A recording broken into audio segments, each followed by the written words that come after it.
There is a long history of designing fuel oil systems for boilers, so most of the details are well proven. Because they operate with a closed-loop piping system, there are fewer pitfalls than working with generator systems. However, there are still some special circumstances worth thinking about. The most common method of delivering fuel to boilers is through a continuously circulating fuel loop from the supply tank that returns back to the tank. At the furthest point from the supply tank, a back pressure regulator is installed to separate the higher pressure fuel oil supply part of the loop from the lower pressure fuel oil return part of the loop. The individual boilers draw fuel from the high pressure FOS and return excess unconsumed fuel flow back to the low pressure side FOR of the loop. Boilers commonly require an inlet fuel supply pressure of 15 to 100 psi. You should use a submersible pump for up to 50 psi and a positive displacement pump for psi between 50 and 100.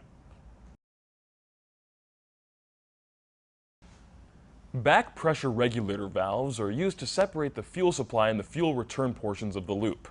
The valve is set to maintain an upstream pressure for the full range of flow conditions. These can be either piston or diaphragm style. Pressure regulating valves are used to adjust pressures at the inlet of the equipment. These are similar to back pressure valves, except they seek to maintain a downstream pressure through a full range of flow. Pressure transducers, pressure switches, and pressure gauges are used to provide operator information on the system status. Boilers commonly have onboard positive displacement pumps to boost the pressure from the recirculating loop and provide a high-pressure, uniform supply. A second means of supplying a high-pressure supply is to use a day tank that is refilled from the main storage tank. A higher-pressure duplex pump set draws from the day tank to make a mini recirculating loop within the boiler room.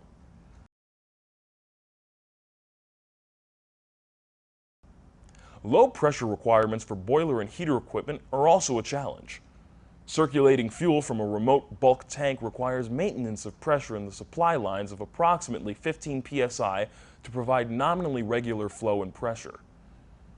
It is sometimes preferable to use a standpipe with a steady overflow to the FOR pipe and back to the main storage tank. This setup creates a very steady, low pressure head for the operating equipment.